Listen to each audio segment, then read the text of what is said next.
Friend, જો મેં એક કુંડાની અંદર 5 થી 6 કારેલાના બી નાખ્યા હતા. લગભગ એકાદ મહિનો થયો.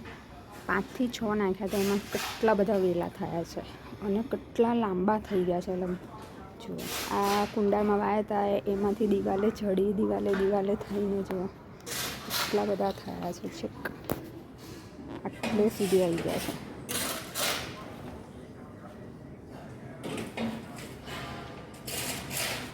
કેટલા બધા કારણ વેલા થઈ ગયા છે.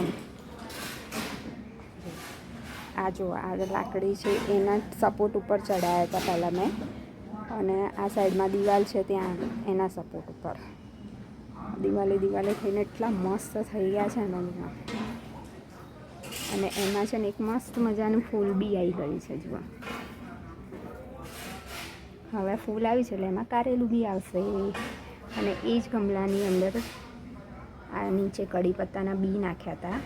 ગયા વર્ષે નાખ્યા હતા મેં, તો આટલા ગ્રો થયા છે. આખા કુંડામાં હતા, પણ એ છે ને ગરમીના કારણે અમુક બળી ગયા અને અમુક રહી ગયા.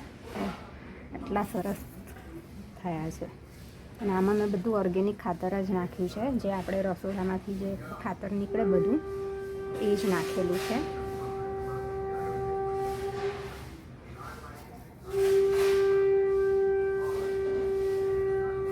અને એના બાજુમાં એક ગમલું છે, એની અંદર મેં કઢી પત્તાનો છોડ આવ્યો છે. આ લગભગ 4 થી 5 વર્ષ થયા આ છોડને. આ બી મેં બી નાખીને જ વાવ્યું હતું. એટલું મસ્ત થયા છે ને એ પણ.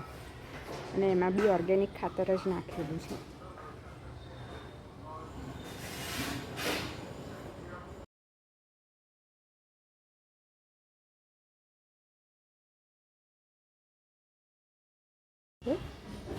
જો આ સવારે ખીલે ફૂલ અને સાંજે કરમાઈ જાય, એટલે અમે એને ઓફિસ ટાઈમ કહીએ છીએ. તમે કયા ફૂલ કહો છો એ કહેજો.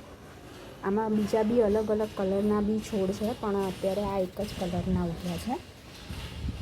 આ છોડ શિયાળામાં એકદમ રીતે બધા મરી જાય, મતલબ કે એના મુરાડિયા જ રહે, બાકી બધી ડાળીઓ બધું એનું મરી જાય શિયાળામાં. પછી ઉનાળો આવે એટલે એની જાતે ફરીથી થવા લાગે. લગભગ 5 થી 6 વર્ષથી છે આ ફૂલ આ જ કુંડામાં.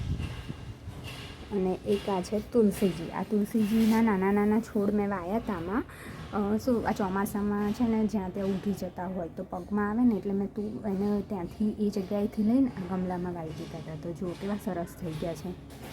અને મેં છે ને અહીંયા આ તમને દેખાતા હશે, આ છે નાળિયેરીના છોતરા. આ ઉનાળામાં મૂક્યા હતા, કારણ કે ગરમીમાં પાણી બી શોષાયેલું, તો પાણી કુંડામાં રહે એટલા માટે થઈને